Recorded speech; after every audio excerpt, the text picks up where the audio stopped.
Hola, buenas tardes. Mi nombre es Santiago Robles, nací en 1984. Aquí estoy de muy niño en el jardín de mi abuelo. Me gusta esta fotografía porque estoy viendo fijamente a la cámara sin hacer nada, como diciendo, aquí estoy, ya llegué al mundo.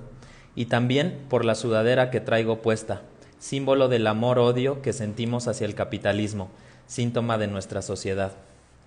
Para mí el arte tiene que ver con esto, plantear una postura frente a la vida y desarrollar una actitud reflexiva y crítica frente a las imposiciones con las que no estamos de acuerdo. Infancia es destino. Bienvenidas a todas y todos a esta visita. Muchas gracias por acompañarme. Mi estudio se encuentra en el sur de la Ciudad de México, en los límites de un pueblo originario llamado Axotla, que quiere decir cerca de las flores de agua. Aquí, a través de la ventana, podemos encontrar una síntesis de lo mejor y lo peor de la región. Por un lado, este ahuehuete, cuya semilla viene de Tláhuac y que guarda la memoria de lo que alguna vez fue uno de los ríos navegables más grandes de nuestra ciudad y que continúa fluyendo aquí al lado, pero en calidad de entubado. Por otro lado, Mítica, monstruo ecocida y gentrificador que se convertirá en el rascacielos más alto de la ciudad. Esta torre es el máximo monumento urbano a la decadencia de nuestra época. Bien, mi estudio es pequeño porque no necesito mucho espacio. Prácticamente el total de mi obra la desarrollo afuera, en el espacio público. Este gusto por caminar la ciudad lo aprendí de mi amigo Rafael López Castro, aunque no le echo la culpa de nada. Aprendí a amar el trabajo como la única manera de vivir bien en la tierra, dice él. Aprovechando que estamos en la intimidad del estudio, buscaré mostrarles una serie de procesos y métodos de trabajo más que obras concluidas. Este es un cuaderno de proyectos en donde voy vaciando todas las ideas que me vienen a la mente y toda la investigación que hago antes de ponerme manos a la obra y comenzar su ejecución. Para mí, el arte puede ser un espacio en el que se busca establecer relaciones horizontales entre los individuos que colaboran en su creación y los que van a convivir cotidianamente con las piezas en el entorno público. Estas prácticas culturales pueden surgir de intereses comunes que no maquillen, en palabras de Claire Bishop, un conflicto de individualización en lugar de afrontarlo y exponerlo, sino que puedan abrirnos a la experiencia crítica del estar juntos, aunque esto en ocasiones resulte raro, esquivo o inclusive molesto. Para lograrlo, una alternativa es apropiarse de algunos elementos característicos del sentido de comunalidad descritos por Floriberto Díaz Gómez, como el consenso en asamblea para la toma de decisiones, el servicio gratuito como ejercicio de autoridad, el trabajo colectivo como un acto de recreación y las prácticas artísticas como expresión del don comunal. Es probable que así se pueda contribuir a desdibujar el hermetismo que separa al arte contemporáneo del público y, de paso, desarrollar experiencias que permitan avanzar en dirección opuesta a la deshumanización, fragmentación e individualización tan características de nuestra época. Por ejemplo, aquí está el proyecto de Reparadora, que veremos un poquitito más adelante. Aquí están las primeras ideas con las que surge el proyecto y todas las referencias, todos los textos, todas las cosas que se me van ocurriendo conforme pasa el tiempo y camino a la ciudad, las voy apuntando a manera de lluvia de ideas para después hacer una edición de lo que considero que es más pertinente y poder ejecutar plenamente el proyecto. Tengo varios de estos cuadernos, por lo general siempre los utilizo, aunque el proyecto no se lleve a cabo, porque finalmente quedan como un repositorio de ideas a las cuales puedo recurrir constantemente y de alguna manera me permiten también entender mi proceso creativo. Este proyecto, realizado en 2015, se llama 6 comidas compartidas, y en cuanto lo comencé, bajo la curaduría de Pavel Ferrer y Carla Hamilton, me di cuenta que era un proyecto mucho más grande que podía desarrollarse a largo aliento. Entonces creé un cuaderno específico para el proyecto que me permitiera desarrollarlo con plenitud. Este es. En 6 comidas compartidas, iniciativa de Santiago Robles, un grupo de artistas, trabajadoras sexuales y jóvenes en situación de calle organizaron una serie de reuniones para preparar alimentos y compartirlos a modo de picnic en la Plaza de la Lóndiga, en el centro histórico de la Ciudad de México. El entorno urbano se concibió como un lugar de exploración, descubrimiento y restitución de la función social de la plaza pública, bajo la premisa: todos cocinamos, todas comemos. El proyecto surgió del trazado de una ruta que señala la importancia histórica de un sitio y del encuentro azaroso con personas que lo habitan en el presente, hombres y mujeres jóvenes de mediana y avanzada edad que utilizan sus jardineras, banquetas y rincones para buscar el sustento, dormir, alcoholizarse y consumir estupefacientes. Robles logró insertarse en el espacio, propiciando una nueva interrelación de subjetividades y experiencias diversas en torno a la realización de una actividad colectiva, extracotidiana e informal. 6 comidas compartidas se puede leer como un experimento de articulación social, de comunidad, de intercambio y de arraigo en un lugar en donde o se está de paso o se habita en condiciones precarias.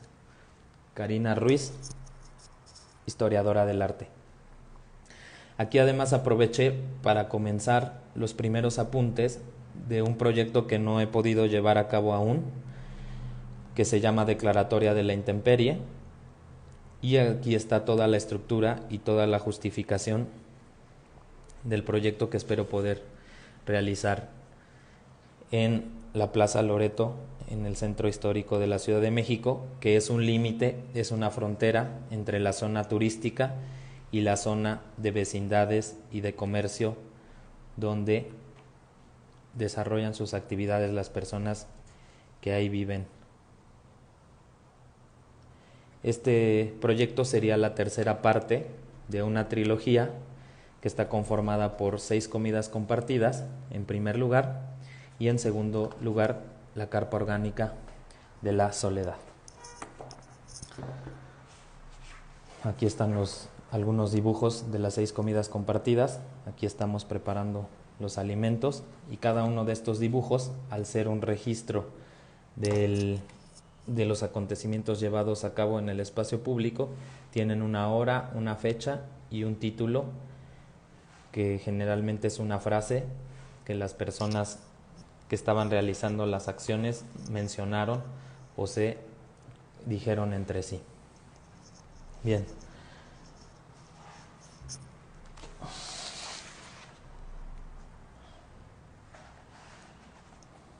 Carpa orgánica de la Soledad.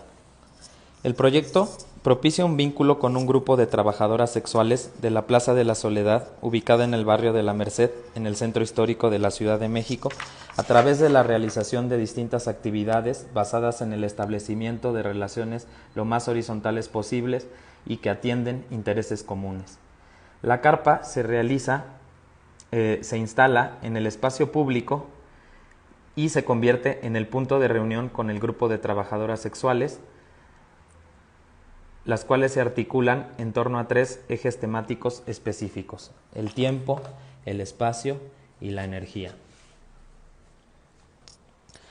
Tiempo. La primera actividad la realizamos en un ambiente de familiaridad y cercanía en el que las trabajadoras sexuales aprenden a realizar peinados, a cortar el cabello o se pintan y decoran las uñas mutuamente. Estos actos permiten experimentar el paso del tiempo de una forma contemplativa y ocupacional, además de que implican un discreto acortamiento de distancia entre quien extiende la mano y quien la toma. Al conversar y compartir historias en este momentáneo encuentro, las participantes se reconocen al escuchar y enunciar experiencias personales. Espacio. A través de dibujos se presentan a partir de ejercicios de valorización cuyos resultados transmiten momentos personales de felicidad o tristeza, así como una diversidad de presentaciones opuestas al estereotipo que podemos encontrar en la televisión y en la publicidad comercial de la actualidad. En un segundo momento, experimentan física y emocionalmente su entorno inmediato, la Plaza de la Soledad, generando una descripción gráfica y establecen distintas relaciones entre el cuerpo, el espacio y la memoria. A través de sus trazos revelan historias personales.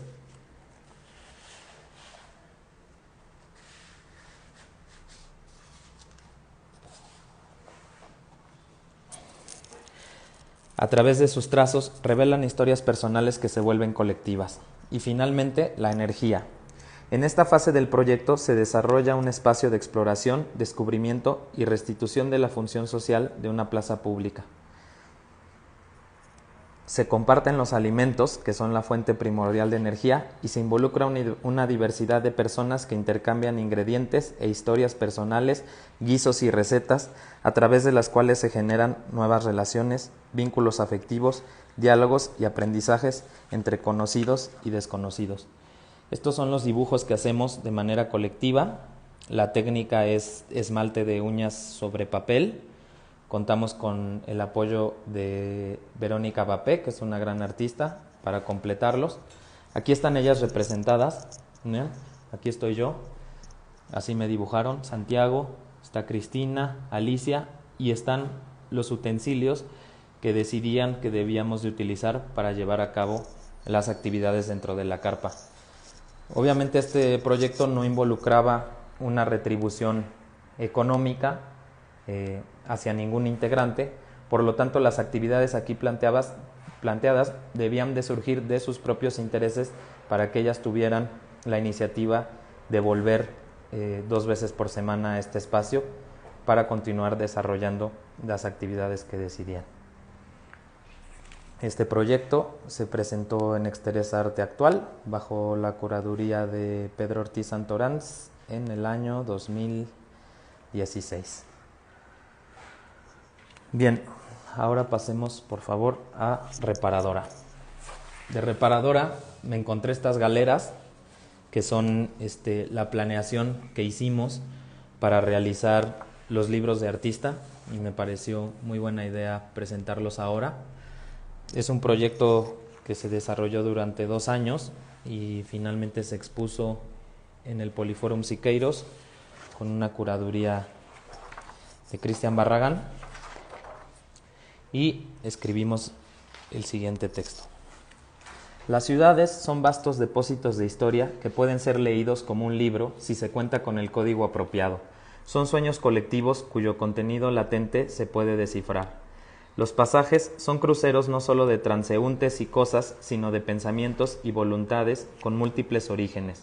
Y es justamente ahí, en este eclecticismo, donde se encuentra la vacuna contra las ortodoxias. En las fisuras de la calle está el desgaste de la ciudad, haz y en vez inevitable de su paisaje.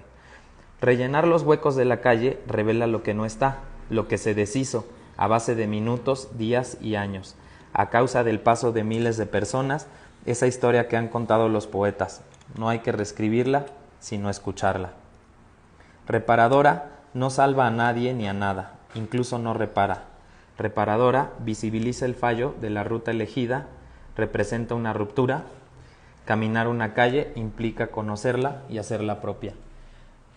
Aquí tengo una muestra de las esculturas, de los registros de los baches del espacio público.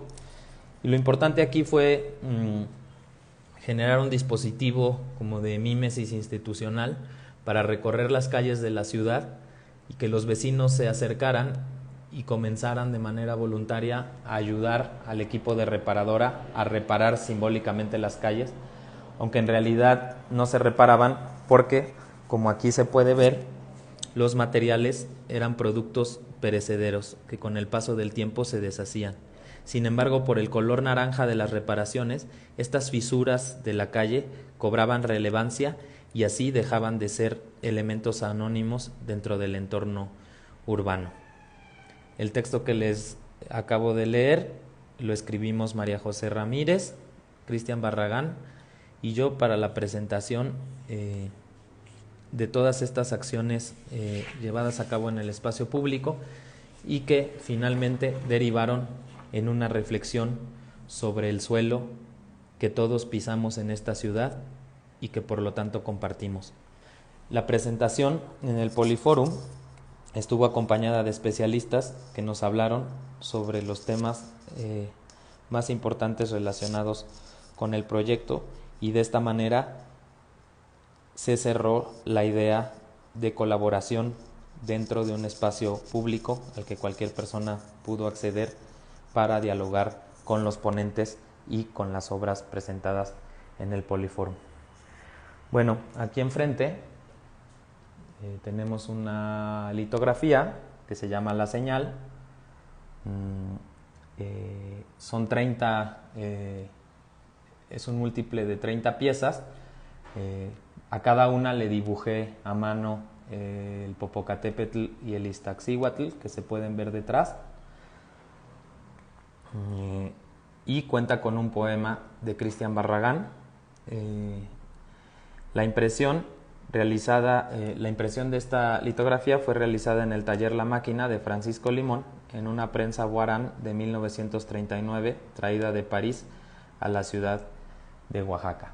Y el poema dice así: no será la arcilla de los esteros, ni la espuma de los ríos, y tampoco la arena de este lago. A ver, nos podemos acercar porque no lo alcanzo a leer. Así, ya. No será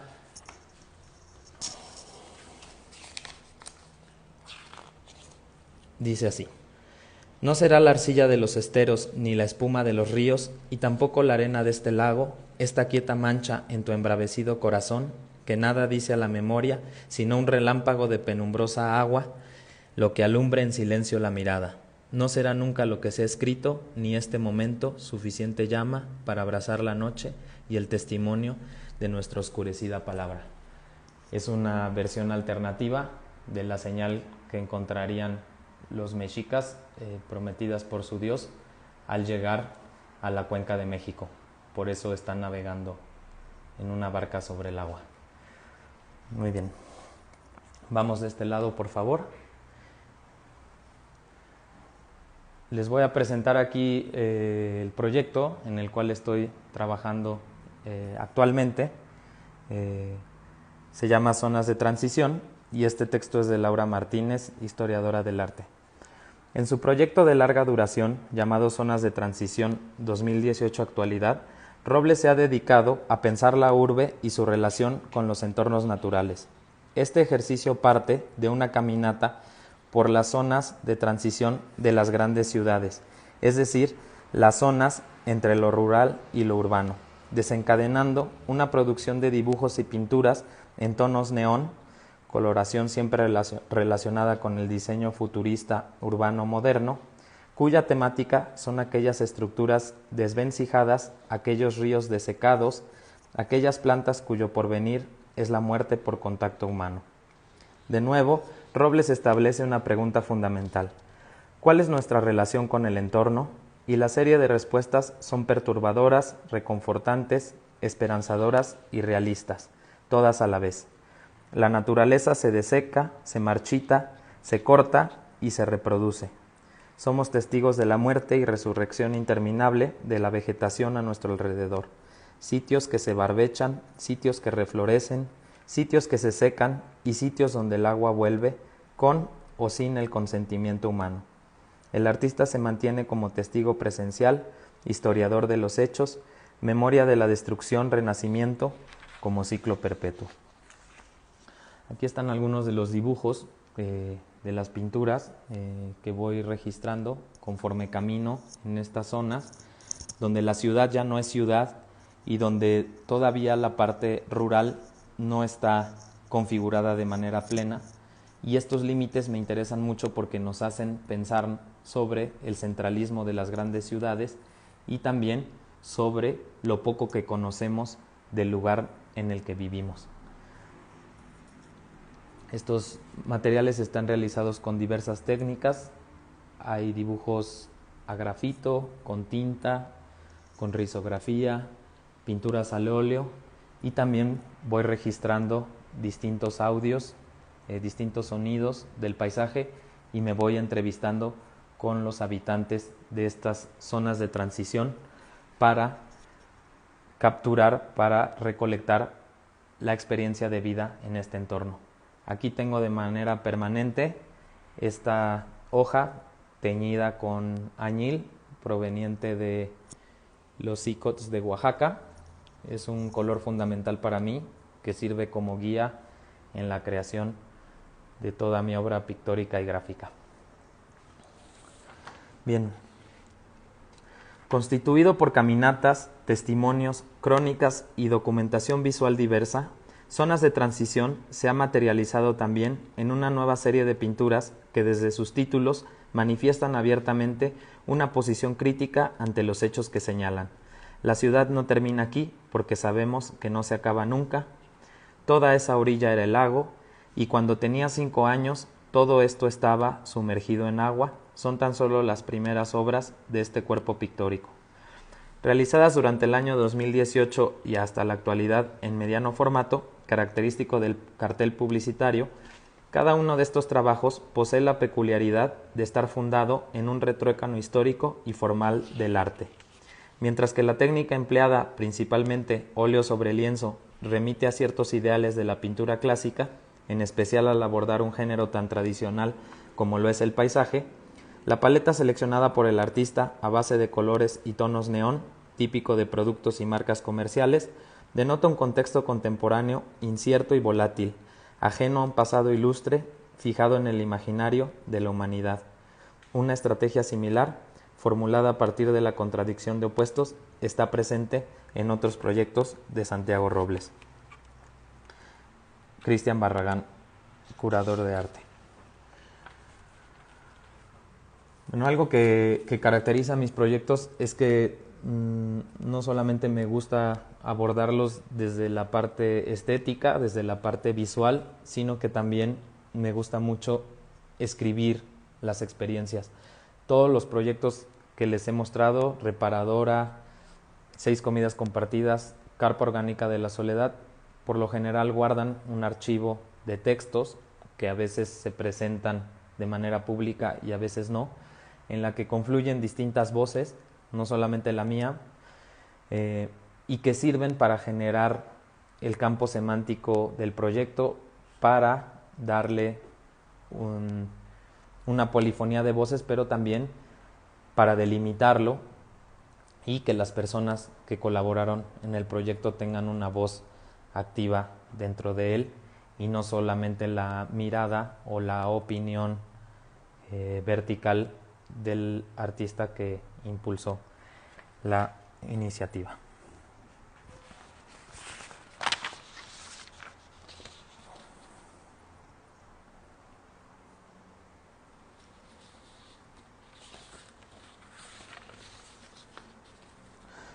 Este es el Códice Starbucksland. Lo acaba de editar la Sociedad Anónima de Reproducción Autogestiva. Aquí ven, esta es la edición sencilla. Es un tiraje de 60 ejemplares y habrán otros 20 cuyo estuche está realizando Si-Wun Young y que pronto presentaremos de manera pública. El Códice Starbucksland, esta es la edición facsimilar, es la que se acaba de editar. El original está realizado con papel hecho a mano y con una serie de técnicas prehispánicas mezcladas con técnicas modernas para hablar sobre la confrontación, el choque y la asimilación de los tiempos que confluyen en el presente, entre el pasado, el presente y el futuro. El Códice Starbucksland consiste en generar un espacio de reflexión en torno a la formación del poder centralista en México desde un punto de vista relacionado con aspectos históricos, míticos, económicos, políticos y sociales. La parte medular es la serie gráfica conformada por 22 piezas unidas entre sí a manera de códice, las cuales tienen como referencia al Códice Azcatitlán, que es de mediados del siglo XVI, y al Códice Boturini, que fue creado en la primera mitad del siglo XVI. El interés por generar un códice contemporáneo surge a partir de realizar un análisis de algunas de las repercusiones que ha tenido en aspectos actuales el Tratado de Libre Comercio de América del Norte, Telecán, ahora llamado USMCA, firmado entre USMCA, firmado entre México, Estados Unidos de América y Canadá hace poco más de 2 décadas. Visualmente, el códice representa el trayecto realizado por los mexicas que partieron de Aztlán y llegaron al Valle de México, sitio en el cual fundaron la ciudad México-Tenochtitlán. El códice Starbuxtlán está elaborado con el tinte rojo que produce el insecto de la grana cochinilla, utilizado por las culturas prehispánicas como técnica pictórica. Este material servirá como vínculo entre algunos significados del color rojo, que para los mexicas incluía una relación con el dios de la guerra Tezcatlipoca, y el color rojo, que utiliza como parte de su imagen el Partido Revolucionario Institucional. Bien, este códice fue creado, la referencia original, el códice de Azcatitlán y el códice Boturini, fueron creados para explicar cómo es que los mexicas partieron de su ciudad originaria, de esta ciudad que pudo haber existido o no, y cuya localización ha sido debatida en múltiples ocasiones a lo largo de los años, y cómo es que recorrieron durante más de 200 años el territorio nacional para finalmente encontrar la Cuenca de México. Esta montaña que vemos aquí es Ejecatepetl, la montaña del dios del viento, actualmente Ecatepec. Es decir, muchos de los lugares que ahora nos resultan familiares para los habitantes de la Ciudad de México están representados en este códice, cómo fueron encontrados, cómo fueron desarrollados originalmente en la época prehispánica. Y aquí lo que hago es intentar explicar de una manera distinta los mitos fundacionales de nuestra sociedad. ¿Cómo podemos entender el momento actual en el que nos encontramos? Bueno, yo busqué y busco a través de este códice dar algunas de las explicaciones de cómo el poder a lo largo de la historia se ha ido centralizando, y cómo es que estas tribus, primero nómadas y después sedentarias, que habitaron la cuenca del Valle de México, configuraron posteriormente lo que entendemos como cultura en una época de neoliberalismo y de globalización.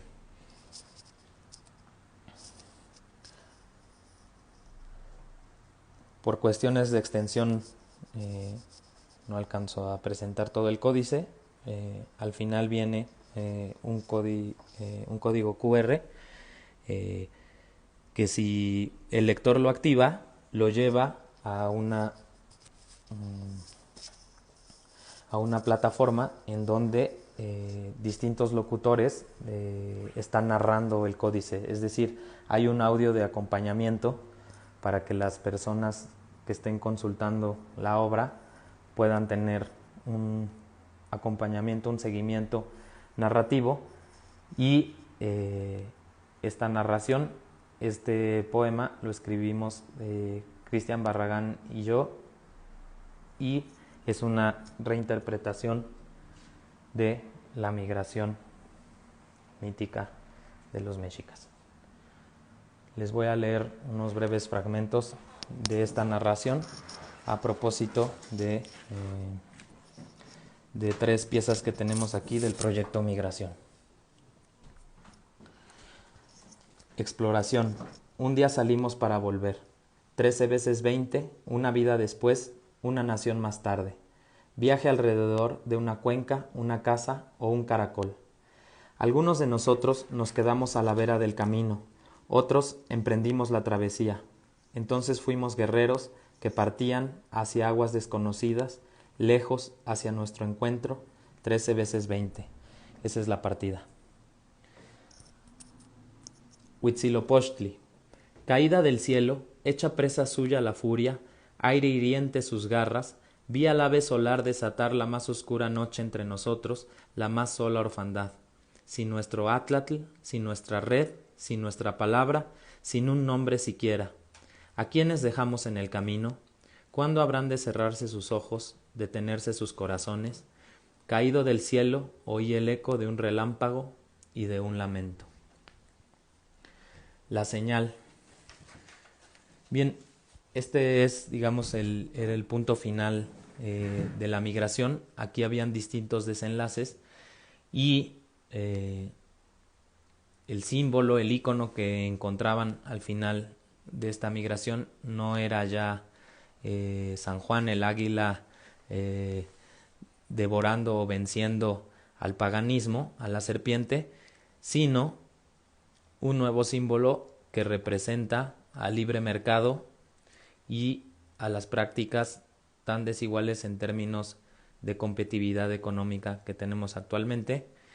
Es un Ronald McDonald que tiene esta serpiente infinita entre sus brazos y que cuando la persona llegaba, digamos, al final de este recorrido gráfico, encontraba distintas vertientes, distintas salidas al estilo de Rashomon para no tener, digamos, una versión única de la historia, sino dejar en los ojos del espectador el desenlace de esta travesía mítica. Estas tres obras son originales, están hechas con grana cochinilla, que es un tinte que necesita de todo un ciclo de vida para poderse crear, de un ciclo sustentable para poder continuar con su producción, y por otro lado la pintura acrílica, que es industrial, se produce en masa y se seca inmediatamente. Entonces, como pueden ver, hay un choque simbólico de elementos prehispánicos y de elementos derivados de la propaganda que llegó tras el Tratado de Libre Comercio a nuestro país, pero también las técnicas con las cuales están realizadas estas piezas están chocando entre sí. Esta bandera, por ejemplo, de América del Norte, realizada con grana cochinilla. Bien, vamos ahora a este proyecto. Esta manta estuvo durante muchos meses colgada a la intemperie en el espacio público. Fue parte de una exposición denominada A la sombra del árbol, curada por Jimena García Álvarez Huilá y por Ilse Gradwold. Y para esta exposición realicé dos piezas. Quienes gusten consultar la manta, el frente de esta manta, porque aquí la estoy presentando de espaldas, los invito a entrar a mi perfil de Instagram, @SantiagoRB, y ahí se pueden observar las mantas hechas, colocadas en el espacio público. Esta es la publicación que acompañó a la exposición. Es un acompañamiento literario, pero también filosófico y científico, porque la exposición contó con muchos y muchas invitadas. Durante varios meses se presentaron conferencias, pláticas, talleres, y esta edición la realizamos Andrea Carrillo, Jimena García, la curadora, y yo, y la imprimimos en risografía y se distribuía en la exposición como apoyo a los visitantes. Está realizada a dos tintas, como vean, es una publicación muy sencilla, hecha con un papel muy barato, pero lo que nos interesaba era que este contenido pudiera circular ampliamente. Aquí hay obras de Damián Ortega, de Jan Hendricks, de muchas de las personas que participaron en la exposición, y también registros visuales de árboles que los participantes fueron enviados. Este texto se llama Claves de Fe para mirar de nuevo un árbol. Es de mi hermana Miranda Martínez, que es historiadora y propone una visión espiritual respecto a los árboles. Aquí están los participantes de la exposición y también las personas que ofrecieron diálogos y talleres. La exposición se llevó a cabo de noviembre del 2019 a marzo del 2020. Estas piezas tienen que ver con un estado de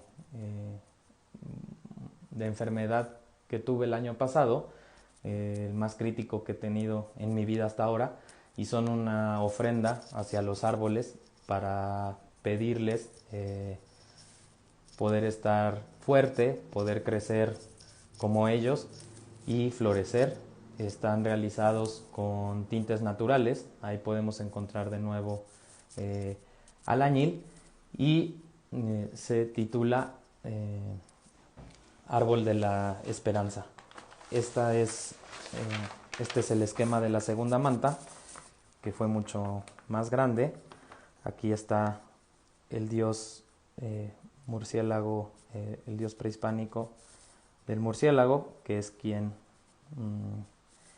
poliniza a los quiotes. Aquí hay otra representación de un árbol a manera de una casa, como un refugio o una protección, que la construyó un campesino a las afueras de la ciudad de Puebla, que es una imagen muy poderosa que me ha acompañado hasta ahora porque es una especie de camuflaje. Aquí se pueden esconder las personas, se pueden refugiar de la intemperie, pero también pueden vigilar su cosecha y pueden vigilar a sus animales desde aquí. Y finalmente este nopal, que los nopales también son árboles, y está en forma de corazón, simbolizando la esperanza por un mejor futuro. Bien. Ahora vamos a esta pieza de maíz. Esta es una serie que llevo realizando desde hace 2 años. Esta obra se llama Lies, como mentiras en inglés, pero también hace alusión al nombre de la marca en inglés. Este logotipo es el logotipo con el que consumíamos comida chatarra las personas de mi generación, y la referencia son estas portadas maravillosas que hacen en los pueblos con distintas semillas representando a sus tradiciones y a sus relaciones con la naturaleza. Bueno, pues estas son, digamos, las tradiciones del capitalismo neoliberal, y lo que me interesa con estas obras es generar una reflexión entre el maíz criollo y su relación de tensión con el maíz transgénico. Esta pieza es una de las más pequeñas, está realizada con 17,000 semillas de maíz criollo, y les voy a leer un breve texto de Laura Martínez nuevamente. Esta misma reflexión sobre las relaciones complejas entre el ser humano y la naturaleza son el motor que lleva a Santiago a producir piezas cuya materia prima es el maíz. ¿Y qué otro elemento puede representar el eterno ciclo de la vida y la muerte como el grano ancestral, raíz y cordón umbilical de Latinoamérica? En la performance artística de esta serie, Robles invierte el valor del maíz, cambia de ser un alimento fundamental a un elemento gestual que poco a poco, de manera casi ceremonial, el artista coloca en una base suave para formar una marca en el sentido de huella, pero también en el sentido comercial del capitalismo actual. Figuras reconocibles por ser cotidianas se dibujan en el maíz rojo, blanco, azul y amarillo.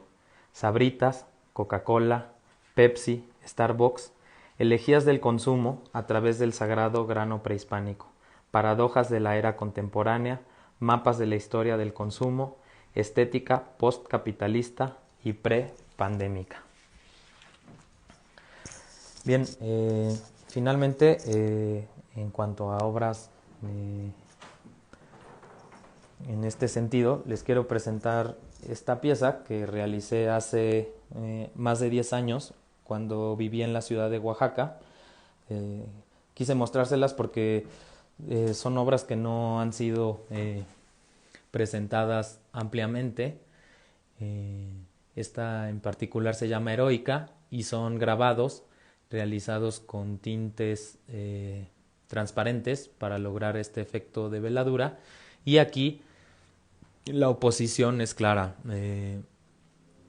Personajes históricos de nuestro país confrontados con estos personajes de la propaganda norteamericana, buscando levantar discusiones acerca de cuáles son los símbolos que nos identifican como cultura y también cuáles somos capaces de reconocer y cuáles nos han acompañado más a lo largo de nuestra historia. Esta otra pieza, que en realidad no va enmarcada, pero en diciembre del 2019 la mostré por primera vez en una exposición, se llama El Cantar de los Próceres, y aunque esta es una imagen que ya hemos visto mucho en internet, en aquel entonces, hace muchos años, lo que me interesaba era mostrar esta otra cara de la cultura pop, esta visión de ciertos personajes que nos resultaban familiares, pero que tenían ciertos aspectos de su vida cotidiana vedados, como en este caso, por ejemplo, la sexualidad o el género. Esta técnica son grabados realizados con silicón a partir de originales dibujados en una placa, y aquí hay otra vertiente de esta serie. Estas están realizadas en serigrafía con tintes metálicos y son obsequios que Malpaís Ediciones realizaba inicialmente. Son regalos que hacía Malpaís Ediciones en sus inicios para los suscriptores. Bien, vamos de vuelta a la mesa, no sin antes pasar por este cartel, que es un homenaje al maestro Francisco Toledo. Está impreso en serigrafía y dice: de pronto salimos del sueño, solo vinimos a soñar. No es cierto que vinimos a vivir sobre la tierra. Es un poema prehispánico del señor de Tleatlalcingo. Vamos de vuelta a la mesa, por favor.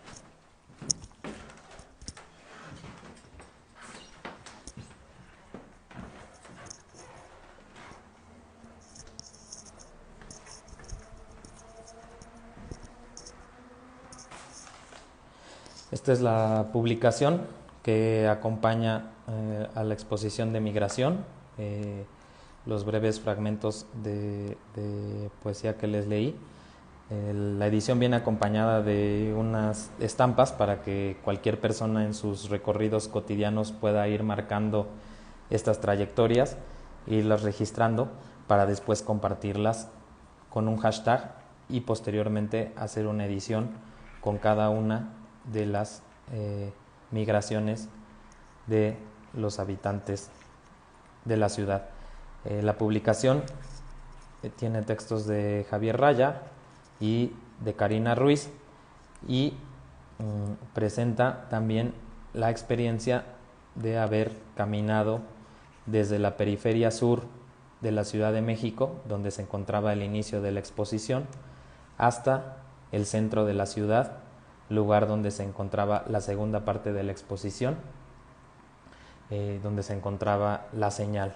Entonces la exposición estaba dividida en dos partes y el visitante tenía que realizar, digamos, su propia migración para poder ver la exposición completa. El recorrido de sur al centro se realizó por los antiguos canales de agua, que era la forma en la que antiguamente se realizaba el comercio en la Ciudad de México. Aquí están algunos registros de esta trayectoria. Aquí otro de los ríos entubados de esta ciudad. Y bien, para finalizar, les quiero contar con mucho gusto que estamos por publicar el libro Todos cocinamos, todas comemos, proyectos de arte colaborativo en el espacio público de la Ciudad de México. Este es el libro de artista que se puede consultar en el MUAC, en Arqueya, en La Tallera de Siqueiros, en Aeromoto y en muchas otras instituciones. Pero ahora, gracias al apoyo de Fauna y de Ahuehuete Oficio de Libros, lo vamos a publicar con un tiraje de 1000 ejemplares que estaremos presentando muy pronto. Esta publicación analiza distintos proyectos que he impulsado en espacios públicos y cuenta con textos de Balán Bartolomé, de César Cortés Vega, de Karina Ruiz, de Miguel Torres y una introducción del historiador del arte Cristian Gómez. Bien, pues con esto concluimos la visita a mi estudio. Muchas gracias a Aura Cultura por la invitación y muchas gracias a todas y todos ustedes por habernos acompañado. Los invito a visitar santiagorobles.info para continuar con este diálogo. Muchas gracias.